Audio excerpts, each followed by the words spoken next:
इस वीडियो के अंदर हम सॉल्व करने जा रहे हैं एक न्यूमेरिकल जो कि आपका बेस्ड है hydrostatic force on a inclined plane. तो सबसे पहले मैं इसको रीड करता हूँ। Rectangular plane surface 1 metre wide and 3 metre deep है।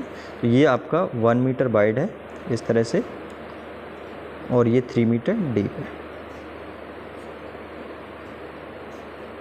ठीक है, इसके बाद दिया है lies in water in such a way that it makes an angle of 30 degree with free surface. मतलब ये जो सरफेस है ये दोनों एक ही चीज़ है ना। ये बेसिकली कैसा, फ्रंट से आप देखेंगे तो इस तरह का दिखेगा और ये टॉप से देखेंगे तो ये इस तरह का दिखेगा। ये हम इसको विजुलाइज करना चाहें तो ये कुछ इस तरह से दिखेगा। मतलब ये है ना, सामने से देखेंगे तो आपको ये एज दिखेगा, ये इस तरह से इंक्लाइंड है, और टॉप से देखेंगे तो आपको ये वाला फेस दिखेगा।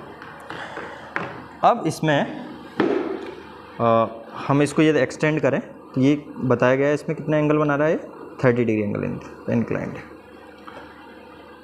ठीक है, फिर इसमें पूछा है total pressure and centre of pressure when upper edge of the plate is 2 metre below the free surface. ठीक है, तो ये इसकी जो अपर एज है, अपर एज ये है और ये आपका लोअर एज है। तो अपर एज की डिस्टेंस फ्री सरफेस से दिया है, ये कितना दिया है आपको, 2 मीटर दे रखा है। ठीक है, अब जो फॉर्मूला होता है हाइड्रोस्टैटिक फोर्स निकालने का, वो फॉर्मूला क्या होता है, F इक्वल्स WA/C, जिसमें W क्या रिप्रेजेंट करता है, W रिप्रेजेंट करता है स्पेसिफिक वेट। और स्पेसिफिक वेट को आप कैसे फाइंड आउट कर सकते हैं, स्पेसिफिक वेट को फाइंड आउट कर सकते हैं रो इंटू जी से। ठीक है, ए क्या रिप्रेजेंट कर रहा है, ए रिप्रेजेंट कर रहा है एरिया है ना, इस प्लेन का एरिया, और बाई सी क्या रिप्रेजेंट कर रहा है, बाई सी रिप्रेजेंट कर रहा है इसके जो सेंट्रोइड होगा है ना, इसका सेंट्रोइड कहीं बीच में लाई करेगा। जैसे ये 3 है तो ये 1.5 पे यहाँ पे कहीं लाई करेगा। तो सेंट्रोइड की फ्री सरफेस से डिस्टेंस, ये बेसिकली जो रिप्रेजेंट कर रहा है, ये रिप्रेजेंट कर रहा है आपका बाई सी। ठीक है, तो इसको मैं फर्दर थोड़ा सिंप्लीफाई करके लिखूँ तो इस तरह से लिख सकता हूँ, row into G into A into by C है ना। रो क्या डेंसिटी है, जी क्या ग्रेविटी, जिसकी वैल्यू 9.81 मीटर पर सेकंड स्क्वायर होता है, और बाई सी अब निकाला। अब बाई सी की वैल्यू इसमें डायरेक्ट नहीं दी है तो बाई सी की वैल्यू आपको कैलकुलेट करना पड़ेगा। तो बाई सी की कैलकुलेट करने के लिए हम क्या करते हैं, ये जो पॉइंट है यहाँ से एक इमेजिनरी लाइन ड्रॉ कर देते हैं। अब ये एंगल 30 है तो ये भी एंगल 30 होगा, क्योंकि ये भी हॉरिजॉन्टल लाइन है और ये भी हॉरिजॉन्टल लाइन है, ये 30 हो गया। और इसके कॉन्टेक्स्ट में देखें तो जो सेंट्रोइड होगा तो ऑब्वियसली बीच में लाई करेगा, सेंटर में लाई करेगा, तो यहाँ पे लाई करेगा। तो ये जो डिस्टेंस है ये पूरी 3 है, ये डिस्टेंस कितना हो जाएगा, 1.5 मीटर। तो यहाँ से आप ये निकाल सकते हैं। इसको मैं कुछ पॉइंट नाम दे देता हूँ। मान लो मैंने इनको पॉइंट्स को नाम दे दिया ABC।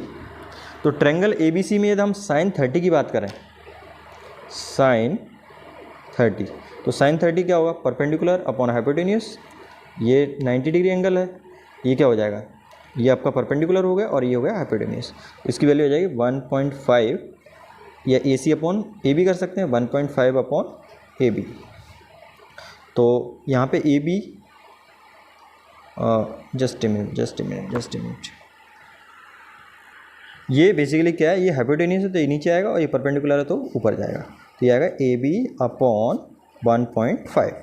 ठीक है, तो यहाँ से यदि आप निकालें तो AB इक्वल्स क्या हो जाएगा, 1.5 sin 30 है ना। AB इसलिए निकाल रहे हैं क्योंकि आपको बाई सी निकालना है। तो बाई सी में ये वैल्यू आपको मालूम है, ये 2 है तो ये भी 2 हो जाएगा, और इसको आप निकालोगे तो टोटल आपका बाई सी निकल आएगा। इसमें आप ये AB जोड़ दोगे तो ये इसको कैलकुलेट लिख लेते हैं। तो AB इक्वल्स हो जाएगा 1.5 और sin 30 की वैल्यू होती है 1/2, तो 1.5 इंटू sin 30, तो ये आ गया 0.75।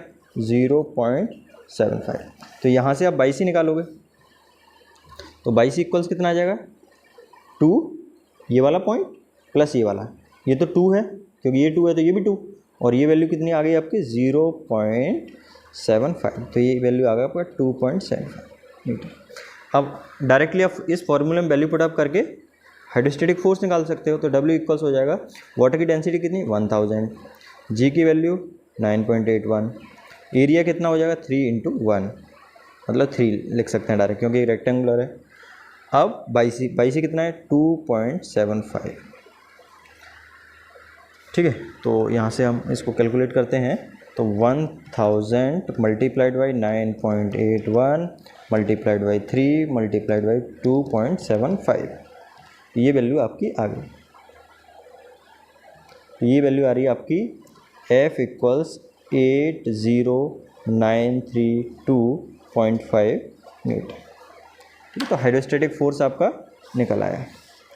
दूसरा आपको क्या निकालना है? दूसरा आपको निकालना है इसमें सेंटर ऑफ प्रेशर। ठीक है, तो सेंटर ऑफ प्रेशर निकालते हैं। तो सेंटर ऑफ प्रेशर निकालने का क्या फार्मूला होता है? इसका फार्मूला होता है आपका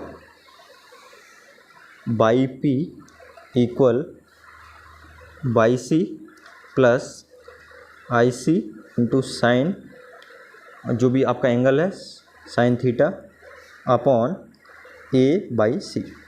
ठीक है, तो सबसे पहले आपको आई सी निकालना पड़ेगा। आई सी बेसिकली क्या है? Moment of inertia about the centroid. तो इसका मोमेंट ऑफ इनर्शिया निकालेंगे, तो इसका ये आपको पता होना चाहिए, मैकेनिक्स में पढ़ाते हैं। तो इसका मोमेंट ऑफ इनर्शिया क्या होता है? B D cube by 12। ठीक है, तो आई सी इक्वल्स आ जाएगा, बी की वैल्यू कितना है 1 और ये क्या है 3 का क्यूब अपॉन 12।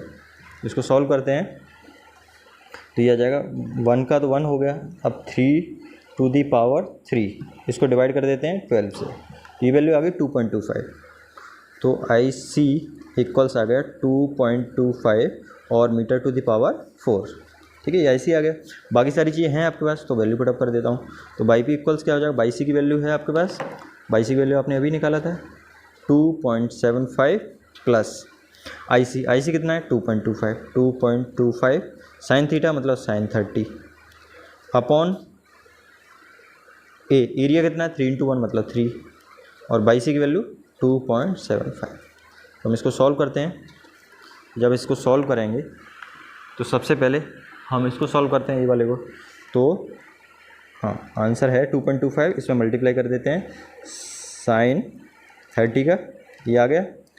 फिर इसको डिवाइड कर देते हैं 3 into 2.75, डिवाइड कर दिया तो ये आ गया आपका तो 2.75 प्लस 0.1363, तो प्लस 2.75 मल्टीप्लाई कर देते हैं, इसमें जोड़ देते हैं तो ये आ गया 2.88। तो बाई पी की वैल्यू आ गया आपका 2.886 metre from the free surface of the water.